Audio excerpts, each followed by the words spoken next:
You go to a session of 32 members, 25 of them have lost 10 to 20 pounds. One of the 32 maybe lost 50, 60. That's not necessarily the highlight. People are going to resonate more with the story of the person that is now just starting to be consistent. And they're starting to be consistent because they like it.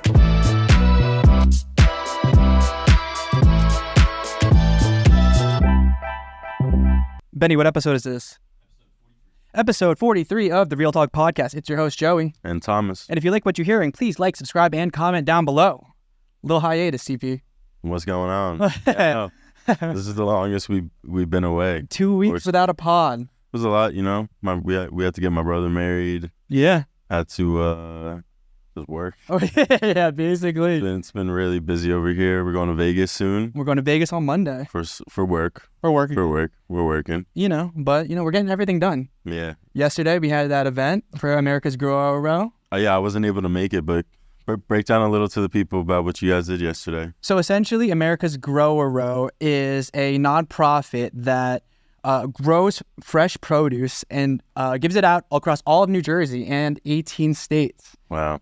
So what we were doing is we were plucking zucchini. No, not zucchinis. Eggplants, Ben? Yeah, eggplants. Eggplants. So we were plucking eggplants and, huge, massive steroid-sized eggplants and putting them to boxes so they can give it out. I just saw the BTS video. Yeah, if you haven't seen the BTS video, go to our Instagram, @MediaXMarketing. Oh, yeah. Well, by now it'll be out. By the time, yeah. Exactly. It's sick. And today we have our first sponsor. Oh, yeah. We got sponsor, baby. Profile by Sandard. And Grace, look at us. We're making it.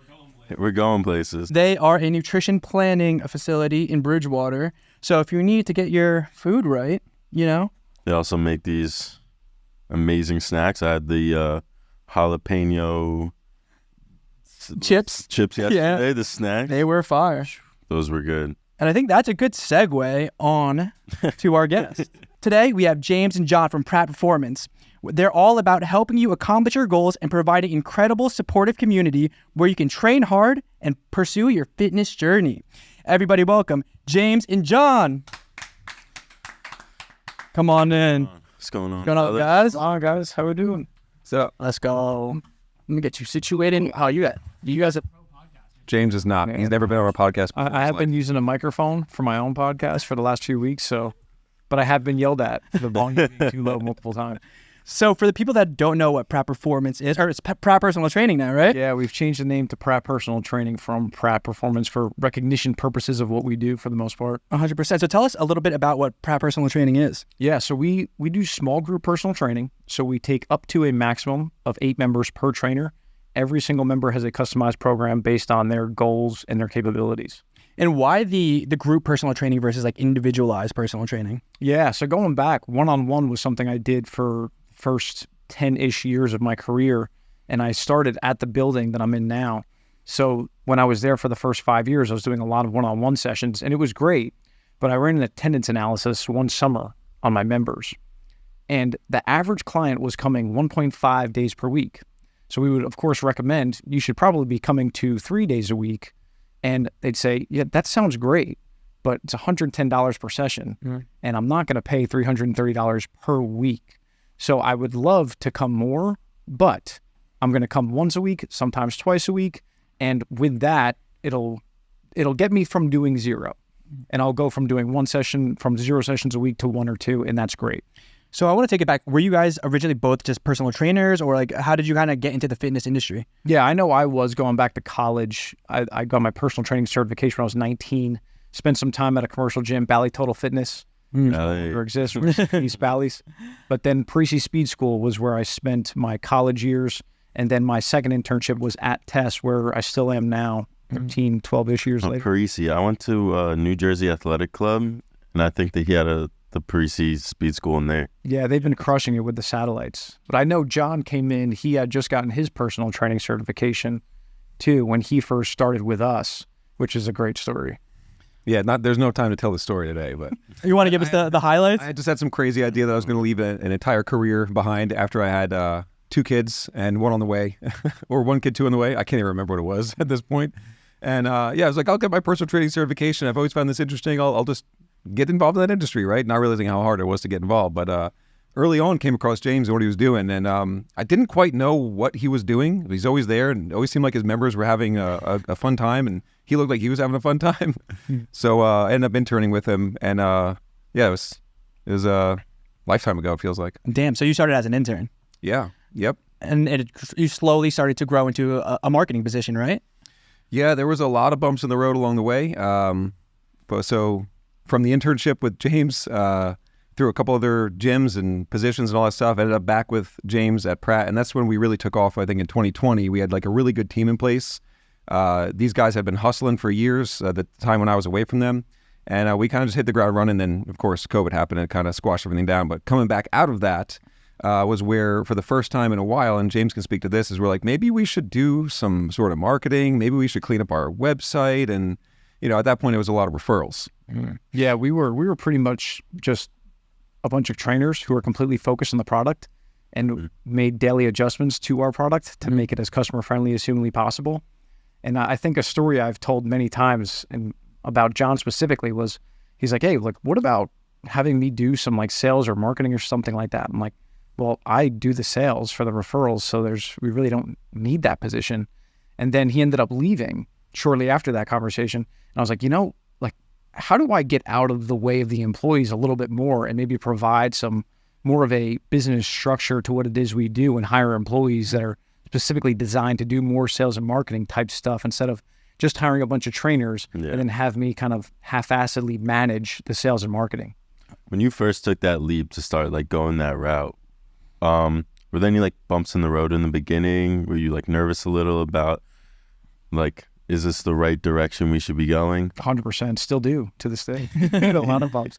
But yeah, basically the transition, of course, in the eyes of the customers that are there, it's like, what's happening here? James is always training. James is always running the programs. Now there seems to be a lot of other people that are doing some of the training. And now it's publicly known that James isn't writing the programs for us. So does James not care about the business anymore? Yeah. Not knowing, of course, that I have to myself start to learn more about how to optimally run a business, proper sales strategies, how to train others to do the sales for us, have a global marketing message that we want to send to all of our potential prospects, hire the right people to potentially do that. So yeah, there's a lot of bumps in the road still to this day. I think for me personally, the biggest one was stepping away from training, stepping away from programming, things I loved, enjoyed, and thought I was very good at, and then compounding that with the customer's perspective of like, oh, well, if you're not involved, does it mean that you don't do anything and you don't care about us anymore? What was that initial spark that made you jump from a personal trainer to a business owner? Yeah, I think it was kind of forced upon me because we were doing really well. So luckily, the product was receiving high levels of customer satisfaction. We were getting a ton of referrals. So at some point, I needed more trainers. And that was probably step one of being a business owner. It's like, I need more trainers with me to help me train these people because there's too many of them for me to handle myself. And then I did that again. And then I did it again. Then I did it again. So we had a staff of 5 that we were basically all just trainers. And then after that, realizing that I was in the way of John wanting to do sales and marketing. Why can't John do sales and marketing? Because James is in the way. He does it. And I do it at a minimum to just do enough to get by and sign people up. But what if somebody was making all of these calls to prospects like twice a day for a week to try to get them in? What if I had somebody else doing the marketing and posting the stuff instead of me just on the floor taking a picture and posting an Instagram story? What if somebody really owned those positions in the business? And that's where I tried to venture off into that thought process and see how much better can we do if we actually had a sales and marketing side of what we do. And how did you preface it to test? Because you were working there before. How were you like, all right, I want to start my own thing here? Yeah, so somewhat accidental. I was a personal trainer for Test from 2012 to 2016. And I wanted to run the small group personal training as a product of Test. The risk that Test had was that if I did it, I was doing 50 sessions a week. So are you going to just take all of your one-on-one clients and just transition them into a lower paying option? My sales pitch was that they're actually not going to pay less. They're going to pay the same. They're going to attend more, and actually won't even be an increase in my training hours because I'll be able to take multiple simultaneously. So the risk was just a lot for Test to take on at that point in time. So they pretty much opted to pitch to me would you like to start a business? You could do this separately and you could pay us rent instead of you being an employee of what we do. And at first my reaction was like, no, I'm not interested in that. If I'm going to be a business owner, I'm going to go get my own spot. I'm like, you know what? There's so much upside to this building that I was in, a huge building. And I can keep a lot of my members as long as they transition to the small group, and then I'll just pay rent and I'll have my own business. Then I can make my own decisions of what equipment I want, what staff I want, how I want to train them up, and establish my own business within a business, essentially. How important was it to have that good relationship with them before actually going to them? Yeah, I think it was huge. I worked a lot and I worked hard for them going in. So I think we had mutual respect for, this is an employee who's working his ass off. So we would like to keep him in the building somehow because obviously he's helped bring money to the building. And then from my side, they've always kind of let me do my own thing. It was kind of a who not how type environment of they wanted to hire trainers and it's put up or shut up once they hire you. It wasn't necessarily hey, you have to follow our system and our structure. It was you're a personal trainer here.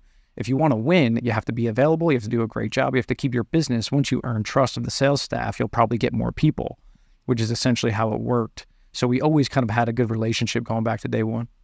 And when did you know that this was going to take off? Because probably early on, you weren't sure about anything. And now you have a lot of members per se. Yeah. I think there were some financial landmarks that I wanted to hit on a monthly basis. Right. And going back now, like once we hit certain numbers, I remember getting like a little bit emotional over it. It's like, wow, this is kind of crazy. And wow, this is growing pretty fast. And I think each step of the way, like each $10,000 more dollars per month was like a little bit of a step back moment. Like, this is pretty cool. But I guess more recently, in the last couple of years, me completely stepping away from the operation, having a training manager, having a program manager, having a sales team, and having a marketing person that I really don't have any good insight for in terms of like, hey, however you want to accumulate leads for us, go about it your own way because I can't really help you. But seeing how that's all kind of working on its own now without a ton of interjections from me, I think is when I realized that this could be something big. When you guys started to like market the business, like, can you talk about like the route in which, like, was there an ideal way that you wanted to go about it, or was it almost like trial and error? We had no idea. There was literally no idea. I think it was actually Kyle that took the first step in my time away, and there was a time when the business was small. Like to your point, Joey, James was training. There's like a ability for a few part-timers, and I was one of them, and I was kind of in a stage of life where I needed a full-time, so like I kind of like, hey man, like this sounds great, but like I kind of got to take one foot over here and like look for an opportunity and end up coming back around when there was opportunity, which was great. But during that time, Kyle had got a website going that was terrible. I mean, it did the job as having no website and now having a website, but it was so bad.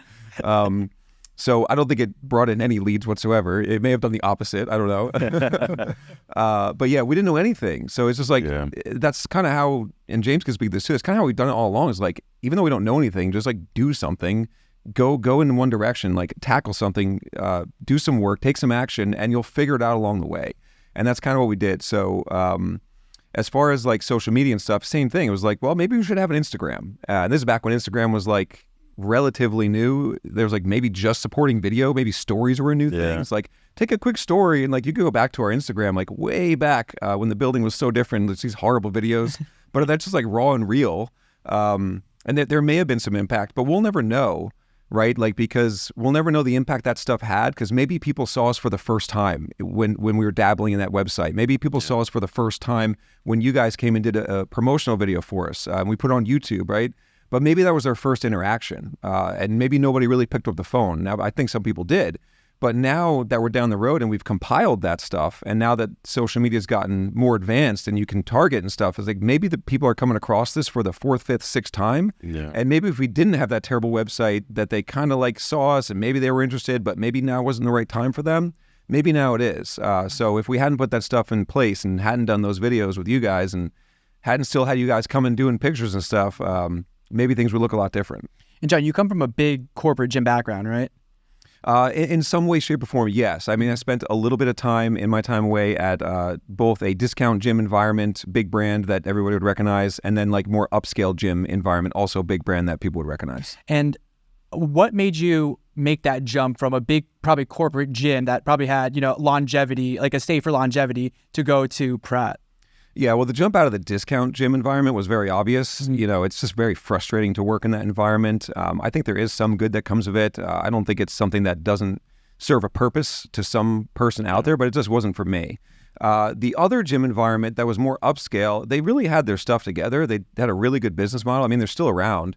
But I guess I always had this thought that like, well, if there were a full-time position at Pratt, like that's different. That was exciting. That's new. We were doing stuff that people aren't really doing in this area, new things like, coming up with new systems and training. And like, that's exciting to me.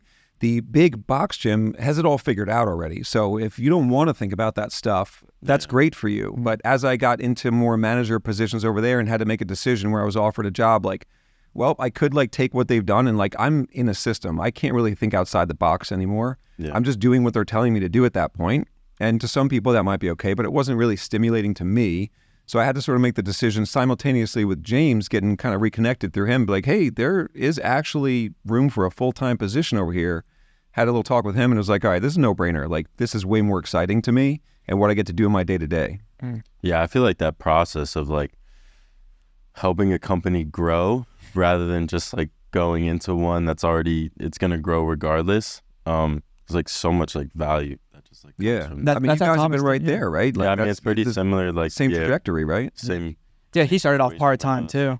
And then I restructured everything and then became full-time, and it was just... I feel like daily, we're just constantly like, well, now we have more of a team, but it's like we're still like thinking of new ways to grow, new ways to like implement new things to do, and it's like it's exciting. You know what I mean? Like it's cool. Yeah. And what skill sets did you bring from like the big gym to like a more localized gym? I'm not sure that I brought much. There's probably a few things, a few takeaways from the systems they had in place that might have been helpful when we were talking through kind of what we're going to do. There's some takeaways of stuff that maybe we shouldn't do. I think those were some helpful things to be like, well, I saw the way that this affected members and it really didn't go well. And that was like a less personal experience. And like, it's really opposite of what we do. So there might have been a few things, but I think if it's a personal skill set, that was probably like just personal stuff I developed over just being a general jack of all trades my whole life. Yeah, I mean, there's always learning experiences to take, but I'd say that I think more than anything, it was like, well, I see how they do it and I see what their business model is, and like, maybe let's do some of the opposite. James, so what do you look for when you're hiring staff? Yeah, mostly people that are going to be ingrained in the culture of what we have. At the end of the day, it's going to be impossible to survive as a staff member at Pratt if you don't work hard. And I think it's easy to get people to work hard if they believe in the direction you're going and what you're doing.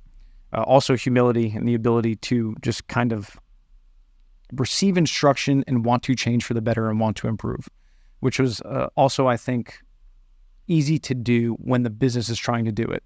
We are trying to grow this business. We are trying to get to the levels of what other fitness businesses have already accomplished. And in seeing the business having such a strong desire to grow, hopefully you as an individual do as well. And then also just somebody who we like to hang around with. If you're somebody who's easy to talk to, have fun with, then you probably are ingrained in the culture. Outside of that, in regards to actual skill set, we invested a lot of time early on in developing trainers because our product is not easy. Trying to run a one-on-one session for 8 separate people at once is brutally challenging. So in program design for every single one of these people, of the 600 members trying to design a custom program, is brutal for programmers.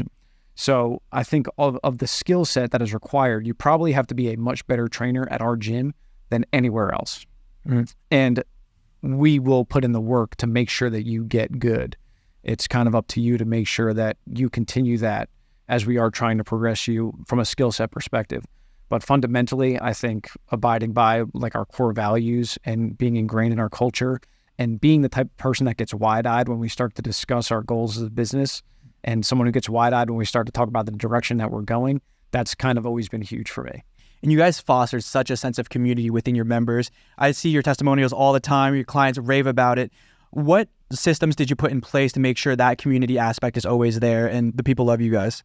Yeah, I think it goes back to having the staff that people like to be around and people that are somewhat obsessive over making sure you have a great customer experience, and not necessarily like a check the box, make sure you do this, this, and this to provide a customer experience, but people that are like really, really ingrained in like you progressing as a member at our gym. So I think we have a lot of people that are just heavily invested in the outcome of each person, and the interactions from staff member to customer are like really good across the board. So I think that it kind of starts with that of having the right staff members, having the right members, and then having them kind of work together cohesively so well. And I think that's a huge part of it. Yeah, I think there's a little humility there too, because one thing I was really surprised about, that I have to give all the credit to James, was that he took it upon himself to just take all of the members out to bowling night, pay for the whole thing, rent all the lanes, Wow. and have an open bar and have food served, and nobody paid a thing. Wow. Right? Staff members and gym members, and that's huge. Like, you can't really find a gym that's willing to do that. Maybe you'll find one that like give food out, but maybe like people also pay for their own bowling, like kind of float the lines. Like, no, I'm paying for everything. Like just that like stubborn like James attitude sometimes that works to his advantage. So we have that every single year, and that's definitely, to your point, has like really increased the community sense, because you got at a gym people that only come in the morning, people only come in the evening. They're all connected by, to James' point, the staff, right? It's our job to really connect those people, hold them together, hold them accountable, and do the thing that those other big box gyms don't do so well, which is exactly that. So like you don't find a big brand name gym doing that for their members and definitely not paying for the whole thing. And then also a cornhole tournament. So we do a few events throughout the year. The bowling night was one of them. We've turned that into an awards night. But either way, the fundamental aspect of what I'm getting at stands that James is like, I'm paying for everything. It's a big party. Everybody come. And then the whole staff's like, you got to be there. And we'll hire bartenders, and we'll just have a blast. Like, it's a huge party. And I don't think you're finding that at other gyms. And if you are, it's like kind of like done halfway. And whereas James is like, let's go all out. Let's rent a helicopter. And the social interaction part, I think, is like very interesting of what we do, because it's not necessarily a mandatory, let's break it down, let's rah type of large group environment. We have a lot of members that come in that like to keep to themselves. We have a lot of members that come in that love to socialize with other members, but it's not necessarily forced. And now we're at a point where we're taking 32 members at a time. So there are pockets of people that get along really well, that creates their own little community. And there are pockets of people that put their headphones on, they stay to themselves. And if you're not a trainer, don't talk to them. And both are totally fine, totally acceptable, as long as you're in here to get your work done. How important is it, like, as a trainer, to not just be good at like the material you're training the clients with, but like to be personable as well, like to be able to go out to a bowling night and have conversation with people as well and make them feel comfortable? Yeah, I would say in most models, it's more important to have the latter skill set. I think in ours, because we require such a high technical skill from a trainer's perspective, it's probably still 50-50. Yeah. Like, you have to be really good at training, and you have to be really good at getting along with people, regardless of what they are presenting to you. So I think that's a huge question, because I think recent conversations we've had is like, we are kind of in the business of psychology. Yeah. And we have to know how to react to people, whatever situation they present us, whether it's a customer service issue or just someone saying something that makes you feel a certain way. But like, I think that's a great question in terms of like, how do we not only train people really well, but how do we handle them really well too? Yeah, because training is like, you see people at their most vulnerable, right? And so what are some tips on how to deal with people when they're at their most vulnerable state, like training? Yeah, I think for when members come in and they are severely inconvenienced or angry over a customer service related type issue, or they come in and they're not happy to be there that day, there are a bunch of other things I could be doing right now. I don't really want to be here. I think the optimism that has to combat that is something that all of our staff organically has, and something that we discuss. So just saying, like, in an hour, you're going to be out of here, and you're probably going to be happy that you came. If not, you don't even come next time. If you regret this decision after an hour, then totally understandable that next time you feel like this, you don't even have to show up. But I almost guarantee you that in an hour, you're going to leave and you're going to say, I'm so thankful I fought through that discomfort of getting up out of bed, getting out of my house, and getting to the gym.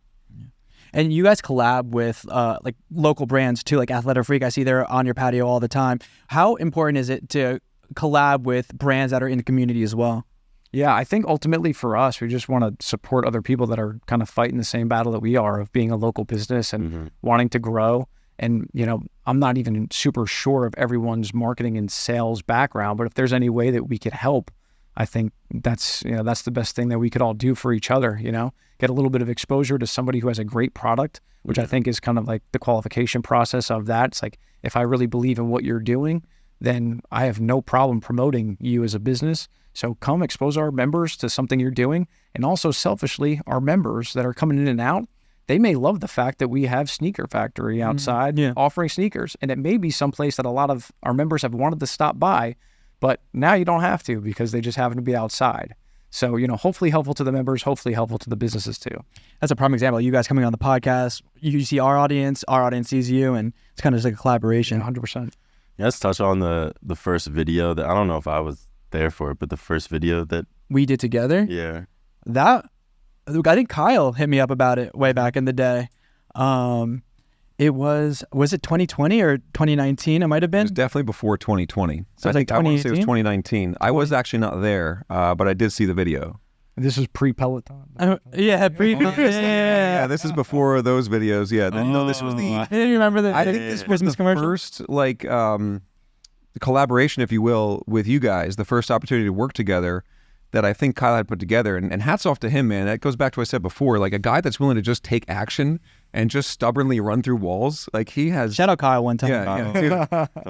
Well, yeah, we felt his wedding. Yeah, That's right. Yeah. He'll just keep going. Nothing knocks him down ever, and if it does, it's so temporary. Yeah. So he bootstrapped the thing with you guys, put it together, and the videos were great. You guys did a bunch of testimonials for us. You had like the drone footage, and since then, really what happened was our business model didn't change, but the facility changed a lot, right? Our brand name had changed, the colors were the same, but like our gym had changed so much that video was like now so outdated to getting it out to new people. It was almost confusing. So it led to more stuff that we did with you guys to kind of redo it again. Can you guys talk about the importance of branding and why it's important to brand the gym the way it is?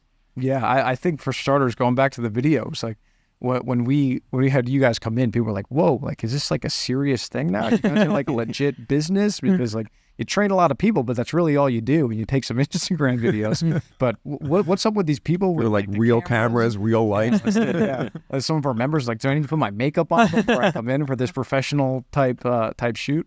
But yeah, I think for us, it's just being a credible business, And I think there are some benefits to the small community you have built in a small business of kind of bootstrapping it and just taking some Instagram videos. And some people respect that. But if we're trying to change as many lives as humanly possible, I want to put out a respectable product. And when it comes to like brand recognition, I want like professional photography, professional videos. I want that stuff to look and feel good, which I think is what you guys are really good at. I think this might be an opportunity also, before we get off topic, to talk about like the beginning of the podcast, right? Why we're not Pratt Performance anymore. It's a somewhat funny story. What led you to change the name, right? Yeah. Oh yes, the dude in your house. Yes, yeah. So I was getting a new air conditioner, and the guy's putting it in the back, and he's sitting down. Sales guy's like going through the whole thing. I'm like, dude. I was like, I'll just sign whatever. Just get this done as fast as possible. And like, if we can get this done in 10 minutes, I would love that. And we're having some small talk when I'm wearing Pratt Performance. And he goes, Pratt Performance, is that your business? I was like, last name? And like, yeah. He's like, what do you do? Like auto repair? And we had just started discussions with our new marketing person at the time, a few months prior. So he was like, we definitely need to change the name. I was like, I'm okay with it. Like, well, we could change the name, but what is it going to be? He's like, Pratt Personal Training. Like, absolutely not. No way. I'll never call the business that. He's like, I'm telling you, he's like, if you want people to search Google and see your name and know exactly what it is you do, that's the way to go. Performance systems, nobody knows what that is. And I'm like, it's good enough. And the day that guy came into my house and said that, I was like, you just made a decision for me and you have no idea. So we all know that branding is important. John, you have a very strong personal brand. Follow Daddy Strength on Instagram. Oh man, I've been slacking. You put out a lot of funny content. What kind of inspired that move? Shirtless funny content. Yeah, just in case you guys are watching. I'm so uncomfortable right now. Daddy Strength. Yeah, well, we'll see. We'll see what happens. But I've been slacking a little bit. It's really hard, as you know, to get that out consistently.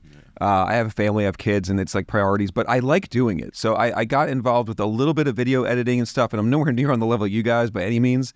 But I kind of enjoy the process of making it. I kind of enjoy the editing process a little bit. So like that makes it easier for me to do it and go out and like make videos and stuff like that. So as small of a following as I have, it's fulfilling when you do get those messages and there's people that are like, hey, because of what you put out, I actually stuck to my exercise routine.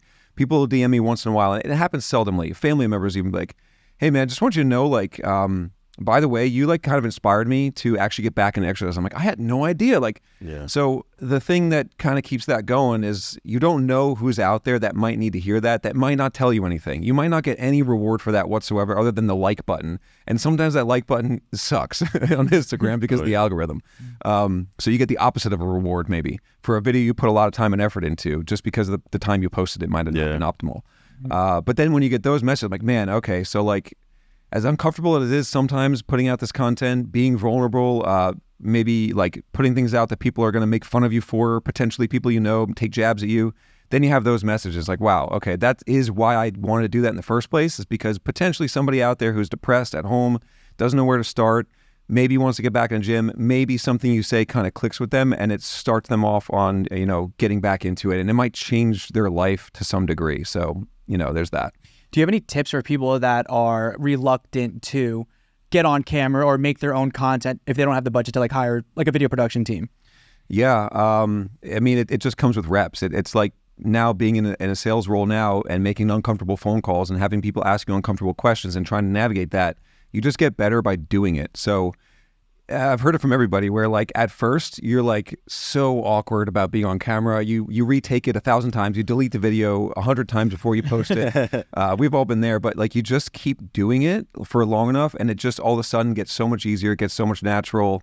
And then that'll take a lot of the friction out of the process of being able to do what you want to do. And what about you, James? Because you're putting out the podcast, the talking head stuff on the Instagram as well. Like, what are some tips for being on camera and just starting the process? Yeah, I think some takeaways for what John has done is like, number one, like the niche demographic of, are you a guy at this age with these amount of kids that wants to work out?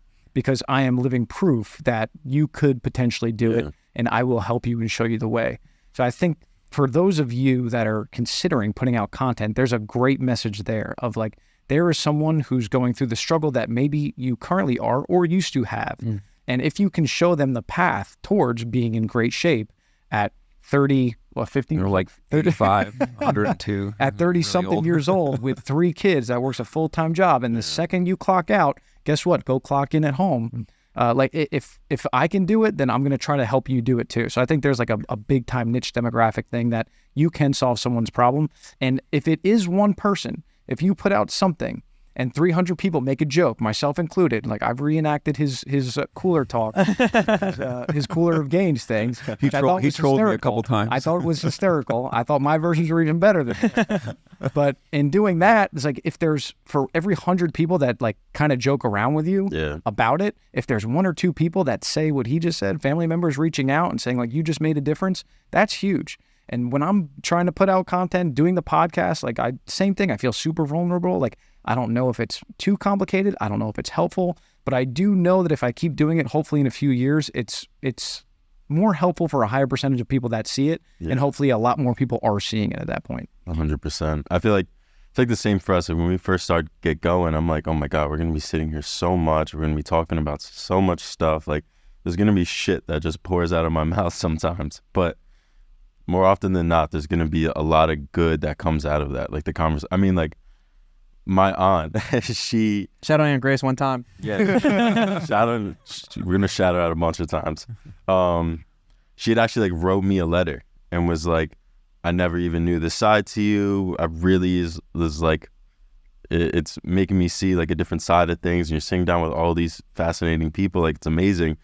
And honestly, like, that's all we need now. Like as long as Aunt Grace is watching, like we're going to continue to do this. Yeah, shout out you, Aunt Grace. So, but yeah, it really does take like, there's always going to be people out there just like hating. Hey, it's honestly, especially nowadays. I mean, you don't even know if the person's real or not that's hating on you anymore. So that's deep. Yeah, I think the big thing in regards to the business and how that kind of parallels is like I struggled for literally years about not being involved in the business and the customer's judgment of me, like I was kind of mentioning before.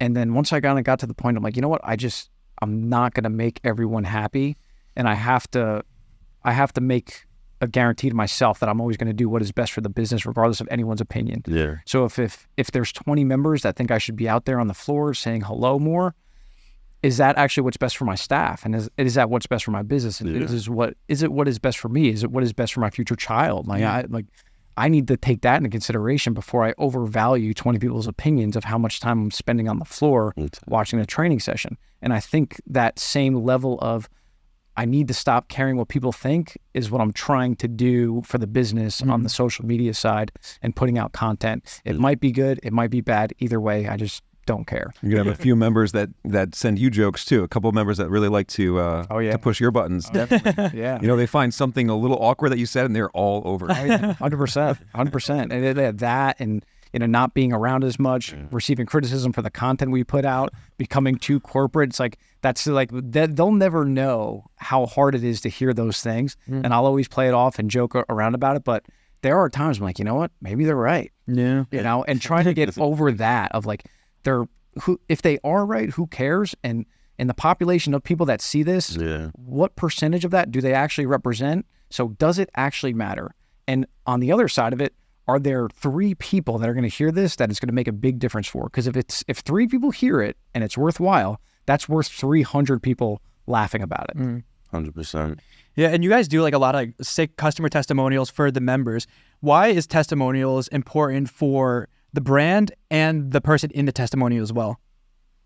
For the brand, the idea in a gym, I think a lot of people get this wrong too, is you want to highlight your best looking member, the best success story. And we would love to highlight that person, the work they put in, but that doesn't really get people off the couch into the gym if that's our mission, because they're super intimidated by that person. And they're like, that's so unattainable in their mind for them. They're like, I'm never going to do that. And by the way, if that person's at that gym, there's no way I'm going to that gym because they are way too advanced for me. And I'm going to be so embarrassed to come work out with somebody like that. Yeah. So the struggle is you want to post those people, you want to celebrate those people, and they put in a ton of work to get there, but it's going to be actually counterintuitive to getting other people comfortable to come into our community. Yeah. So you sort of have to get people that are kind of like in the middle, which is a little awkward sometimes of asking them, like, you've had some success, maybe you're not where you want to be yet, but like, I think you look a little better, feel a little better to the point where you probably want to help promote us.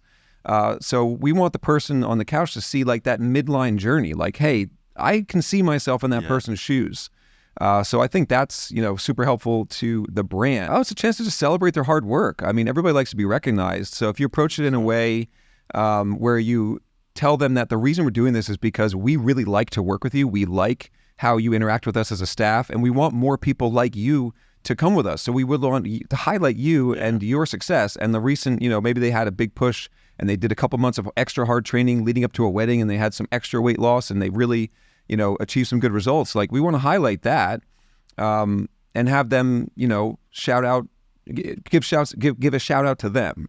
And I think it also just solidifies, why they're there. It gives a chance for them to tell us things that maybe they'd feel awkward telling us. Gives us a chance to tell them things that we feel awkward telling them. It's not always easy to give compliments to people. Yeah, totally. Yeah, in regards to the testimonials, I think a big thing here is every business has its client avatar and its average person that experiences what they are doing in the business.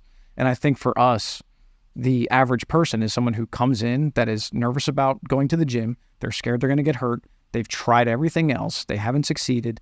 And this person has now come to our gym and they've been consistent for the first time ever for a long period of time. And our average customer stays with us for 2 years. Oh, wow. So the tenure of being in Pratt, being that it's 4 to 5 times longer than your average large group franchise type gym, I think speaks volumes. And we want our potential customers or prospects to see that, because that's happening every day. You go to a session of 32 members and 25 of them have lost 10 to 20 pounds. One of the 32 maybe lost 50, 60. But that's not necessarily the highlight of what we would probably want to broadcast, because it just happens so rarely. Yeah. And the people are going to resonate more with the story of the person that is now just starting to be consistent. And they're starting to be consistent because they like it. And because they like it, they're coming more consistently. And because they're coming more consistently, they're seeing the results. Yeah, to that point, I had a woman yesterday. And as you're getting through these conversations, when they're kind of, getting involved with you. They want to maybe try you out, but they're really hesitant. They got their guard up because they've tried a bunch of gyms and they failed a bunch of times, so they feel bad about it. And they might have got ripped off a few times too. So it's really hard to, the figurative speech we use is peel the onion of like what's actually going on underneath here that really has you motivated to actually be here in front of me today. And it was like getting to the last possible question of like projecting out into the next year and what would be some dream goals of yours. And like to that point, I had gotten some information, and like realistically, we got to the point where she's like, if I had just stayed consistent for a year, that would just be huge because I've never done that. And she didn't admit that to me before with everything she's tried. She's like, I've always fallen off for some reason. I've never liked what I did, never found a place where I can stay consistent. So like, I'd be proud of myself that I stuck to it. And then at that point, I would think I could do more things outside of the fitness realm. Like, what else could I do if I'm able to actually do this for a year? So like, that's the type of person where you're like, you do a testimonial with them. Maybe that person doesn't lose weight for the whole year because that's not even really her goal. Her goal is actually just to do this for a year. And if we can make her like the process, enjoy coming in, stick to it for a year, game changer. Do you guys find a piece of content that works best for you, whether it be informational, comedic, that performs the best for you or you like the most? I personally love the Kyle Chaos videos that John used to do. That was my favorite. In terms of what performs the best, I'm not really sure. What do you think? It's a really tough question. I don't know. I'd have to say, and I'm not just saying this because we're here in your studio, but the recent pictures you've been doing for us have been huge, I think, in our marketing campaigns because you're competing with a lot now. There's a lot of gyms in the area. A lot of people have pictures and videos online. It's really easy to get that stuff out, much more than it was. Yeah. It's more expensive to get ads, but like there's a lot of companies, there's a lot of marketing companies that can do this stuff for you. So having some really dialed in pictures, professional looking pictures, properly set, the stuff that you guys recently did, members smiling, those things I think have been the best actually most recently. And at the same time, we put some ad dollars to them, so you'll never really know. So if we want to talk about like what's the best organic content we've done versus the paid advertising, it gets really nitty gritty. And I don't know if I can give you a great answer right now. Yeah, I think if we get some really good photos that look really professional, that show the type of person that if someone's seeing it on Facebook or on Google and, hey, that kind of looks like me, this looks like something I may potentially be able to do, and we couple that with really good copy that speaks specifically to the person that we want to bring in, then, we're probably going to do pretty well. And I think our cost per lead right now is pretty high, pretty low, pretty high performing in regards to having good photos, having good copy, and us getting a bunch of leads because of it. I think it's holistic too, because to that regard, let's say those pictures are really doing well for us. They might be doing well because they're seeing those pictures first and doing exactly what James said. Hey, that kind of looks like me. Hey, they look like they're actually having fun. I didn't know that was possible. Like the trainer even looks kind of nice. And then they might go to our Instagram and like stalk us over there. They might see some videos that you guys did for us. They might see some videos of James. They might head over to YouTube. So like it's having like a holistic approach to this because people will probably stalk you a little bit to really figure out if they trust you before they actually want to pick up the phone. It might not be that one picture, but that one picture, that you took that we somewhat staged in a workout plan to make it look really inviting and helpful and friendly might be what has them be like, I'm going to stop here and like check out what else this brand has to offer to see if I want to really, put my name in the hat. 100%. And between like the Kyle Chaos stuff, the photos, the testimonials, you guys do a great job of staying consistent. What's like the secret to stay consistent on social? Oh man, good question. Shout out to James. People to do it. Shout out to James. There was a time where he just allowed the staff to do this stuff. There's not many gym owners that would allow the hours it took for us to invest in stuff that didn't have a direct return on investment.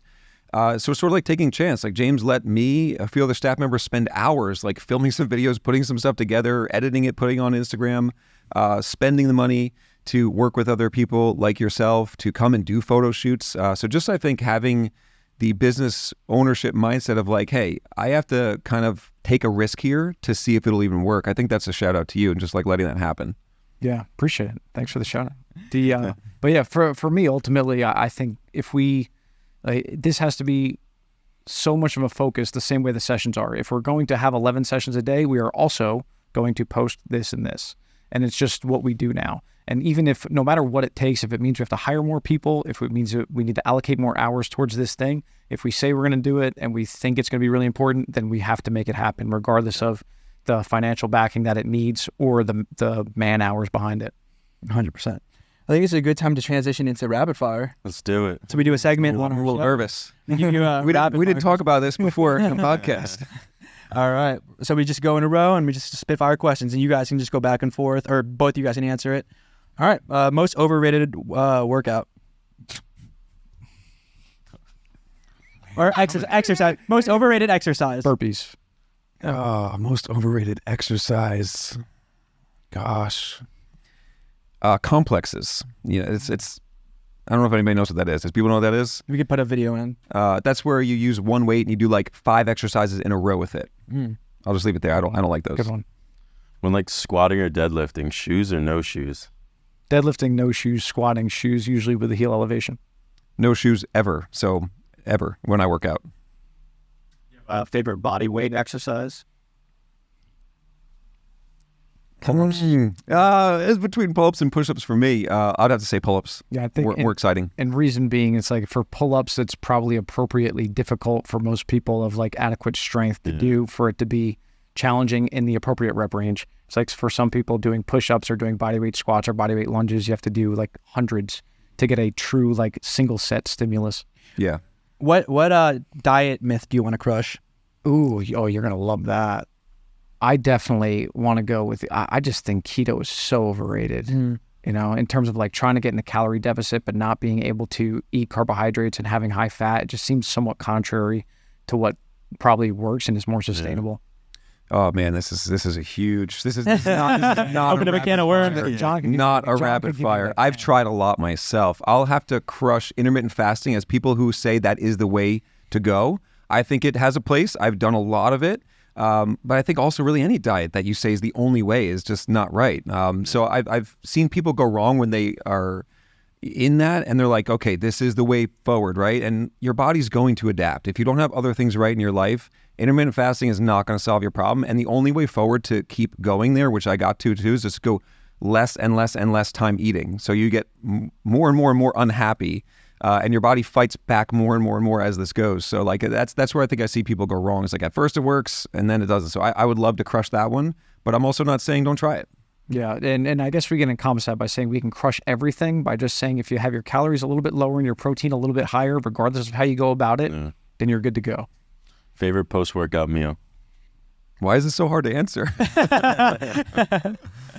I'm going through because I just do so many things. I don't know if I have a standard. I'm just going turkey sandwich. It's like my go-to pretty much every day at some point. So I'll have like a turkey sandwich on a wrap, throw some like light mayo, some mustard if I want. But yeah, that's usually I just finished my workout. Let me go home and eat.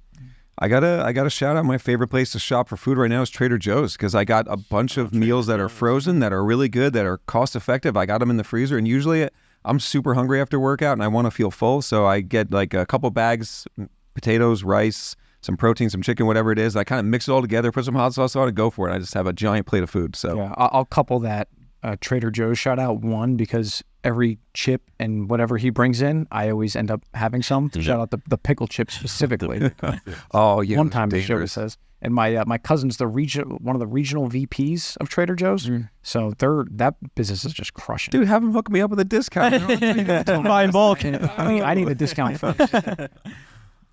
In your free time, do you guys have a favorite form of content to consume, whether it be like a genre or a medium? Business by far. Like the business content I could just absolutely go in on. Who do you watch? Alex Hormozy. Shout out Hormozy one time. Shout out Justin Rabinowitz too one time. Oh yeah, Rabinowitz is a great conversation. There's certain people I just love having conversations with that I know, like Justin's like at the top of the list. And in regards to like business content, Alex Hormozy definitely is like my number one. If his podcast comes out today, I'm listening to it in the first hour and a half that I'm awake. But yeah, there's a bunch, but I think that's probably the cream of the crop right there. Somewhat similar, yeah. Business and probably like self-development, self-improvement. I kind of tend to go the long format. So the one that James turned me on to recently is Diary of a CEO. Oh, yeah. Dude is just an amazing interviewer, and he has really interesting guests on there. So I've been actually either walking or jogging with the podcast, running in my You're not supposed to tell anybody about it. His new book, 33 Laws of Business and Life, is unbelievable. Unbelievable. You go first. Oh, come on, dude. if you, That's not how it works. who would win in a fight? You or a baby kangaroo? I thought you were going to say me or James. That would have been the real. We literally had this question right there. Yeah, when you guys were there filming. That's right. I took myself. I think I'd find a way, and I'm sure there's more information I could find out to realize that I wouldn't win this fight. But with the information I currently possess, I think I'd win. I still stand that thing's a wild animal. It actually has claws. People don't realize that. I think some of those kangaroos just like, and they're jacked. Yeah, they're jacked out of their mind. And you said baby, so I'm thinking. baby. Oh, Kangaroo, did you say right? baby? Yeah, I this think it was time? baby. Yeah. Oh, if it's a baby, that thing's going down. All right, then an actual size kangaroo. Okay, actual size, I'm going down. Yeah, I'm still gonna bet on myself somehow. I don't know. I'm just. I feel like I have that like Kyle confidence right now in saying like me versus baby kangaroo. I'll find a way. I just don't know if the kangaroo wants it that bad. best form of cardio. Number one, I would say is walking. And the easiest to do, and obviously it's going to be longer duration for fat loss effects versus doing something that's very high heart rate type deal. But walking very long durations, I think it's calming. I think there's other benefits outside of just fat loss in regards to doing it. And then two, like some really hard intervals too. Yeah. It's like you go 20 seconds hard on something that allows you to go really hard, get that heart rate up, and then rest for a period of time, get that heart rate back down. I think those two things, if you're to do each of those to some degree, I think that's highly beneficial. It's got to be walking. I think it's so underrated, so easy. Well, I say easy in air quotes here. Easy to do in theory, maybe not super easy to apply to your daily life, but I just think the benefits are so high for such a minimal potential time investment and minimal difficulty that like so many more people should be doing more of it. I picked up what like just walk. Like I used to always think like I got to go for a run or I got to do this, and I just started like walking a couple of years ago, and I always make it a thing to at least go on a walk like 3 times a week for like a few miles. But yeah, I mean, like you said, like it's not just like what it does for your health, like mentally, just like putting everything down, going for a walk. Like, that in itself is like real value. Yeah, I'm 20 pounds less than a couple years ago, and the one biggest thing that I would attribute it to is just walking. Yeah. And looking at my average steps per day, before that it was around 6,000 to 7,000. Now my average over the last 2 years is about 16. Whew. And I think that's really the number one reason. Yeah. You know, has it led to other things? Sure. Yeah. But the biggest one is definitely walking. You have to have one meal for the rest of your life. I love that. Pizza. Definitely. I mean, I don't know what else would take the place. No, I'm trying to stay lean in my old age. I'm gonna say turkey burger. Ground turkey and rice. Yeah. That sounds so boring. After You could spend your whole life eating a turkey burger. What about you, Joe? Me, I'm gonna do a Chipotle burrito. Nice. I could do that. that's a good I call. could, you could get a little bit of everything. Yeah, that's Yeah. a pretty good call. I'll do sushi. What about you, Ben? Mm. Oh, I'm not even gonna be around you guys. You guys have like a Chipotle Pancheros debate every once in a while? I enjoy Chipotle more, I think. Yeah, I don't know. I just think Pancheros, they have the fresh pressed tortilla. They have like that mix that they do. I've never been. And they're Pancheros. the one in Bound Brook, right? Yeah. The one in Bedminster. Oh yeah, Oh, yeah. okay. So not shout out to Bound Brook. Not that one. If animals could talk, which would be the sassiest? Ooh, Cats. that's such a. That's what I said too. All cats are so sassy already. I'm gonna go with bees. Come on. That's a good. Come on. And honestly, the recency bias here. There was a hornet outside of my door at 4:25 this morning. Out in the light, there was literally a hornet. I've never seen a hornet when it was dark out. And that makes them sassy. Because me kinda because that happened, I creepy. feel like I feel like it's top of mind right now. Quick anecdote. I went to the gym early today. I got there like 6 o'clock in the morning. You know, getting it in. James is leaving the gym already. That goes crazy. So how'd you get out the house with the hornet in there? I went out to the garage. The back way. Yeah, you didn't want to mess with it. Garage, 100%. Piece of advice you would give your younger self. Yeah, I think patience and persistence is probably what I would hold on to. I think sometimes I get eager and want to grow faster. I want to do things quick. But yeah, patience and persistence with not only business, but with people too, managing people, expectations, things like that. I think those are the two big ones. I'd have to say focus on one thing for a little longer. Don't get distracted by the next shiny object. Being somebody who tends to be a jack of all trades, I could see times where I've too quickly got to a point where I thought like I'm about as good as I think I could be, and like the next step takes a bit more time. So this other thing sounds kind of cool. I think that has a place, and I think that's led to a certain specific broad skill set. But I think there's a lot of value that I would talk to my younger self when I had a little more time. I didn't have kids, to spend a little more time becoming a little bit more of a master at certain things. Piece of advice you'd give your older self? Ooh. Keep lifting weights, bro. That's a tough question. I've never had to That was think a good about one. talking to my future That's self. a good Where'd one. you come up with this? Normally people get stumped on this one. Yeah, That's probably this the is quickest response. Just keep fucking lifting. That was just his like buy him time response. That's just something about That's his it. response to everything. Yeah, that was the easy one. Keep on lifting. Existential You hear here. what people say about like once they get older, something happens, and I feel like it usually has something to do with complacency. Yeah. You know, like I'm retired, I'm not doing much now, and then it seems like the moment of regret they have when they get even older is like, you know, I kind of wish I didn't just stop. I wish I kind of kept going, whether it was with work or working out or just eating better. But like complacency in regards to that, I think one thing that is interesting to me is how many people put on body fat and how much body fat they put on as they get older, and kind of throw their arms up and say like, oh, well, metabolism and age. But when you look at their lifestyle, you know, with more wealth or whatever their lifestyle is now, they're eating more than usual, they're exercising less. And that's really the reason. You know, it's somewhat of a complacency mindset of that versus when you were in your 20s, I think is something I want to avoid. Yeah, a bit of a predictable answer here because of the industry we're in and stuff, but I'd have to say if I want to make it simple, to tell myself to keep moving, literally and figuratively. And I think, you know, the literal, physical, it's there's a tendency to take the easy way out. What I'm saying there is like you've seen adults, things get hard, things get stiff, you got pain, but you got to keep pushing through it or else it will get exponentially worse. So I've seen quality of life just dive bomb with family members, friends who get into their older years, and like I do not want that to happen in the last years of my life. So take the harder way out when things are a little tough to keep yourself going in any way you can. The one practical example, and this might lead to another debate, is there's even mornings now, and James will make fun of me for my old age now, but like I'll have a good lifting session or whatever. I'm just like stiff, I'm sore, I didn't sleep much last night. And I always put my socks on standing up. I'm not sure if that's going to be a debate in of itself and how you put your socks on, but there's a tendency to sit down to put my socks on. And that, with a thought that runs through my head is like, don't do it. Don't take the easy way out right now just because you feel a little stiff and sore. Stand your ass up and put those socks on the way you always have, because I feel like that will lead to just other things that you kind of take the easy way out physically, right? Yeah. Do you put your socks on standing up or sitting down? How do you put Always your take the socks on? stairs model. Yes. That's a great question. I really don't know. You don't know? I would like to say standing up because I put my socks on my taller dresser. I stand up for I sit down. I have to. And have you ever put your socks on and almost took it as like an internal challenge to not lose balance on the single leg? Well, Yeah.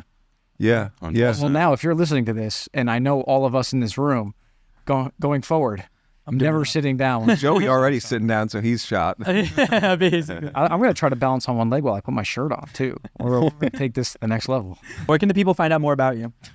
Instagram, Pratt Personal Training, and then prattpersonaltraining.com is our website. Pratt53 is my handle. Just a daily quote and maybe a video every once in a while. That's it. Those are the best places. 100%. And if you want to leave us off on a quote to that camera, Can it be the same as the advice to our older selves? keep lifting.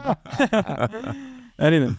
I think confidence and consistency is key, and that's kind of what we talk about a lot in regards to what we are trying to do for our members. So be confident enough to try it, and then stay consistent enough to follow through. Pratt Personal Training, everybody. Thanks, guys. How's it going? Appreciate it.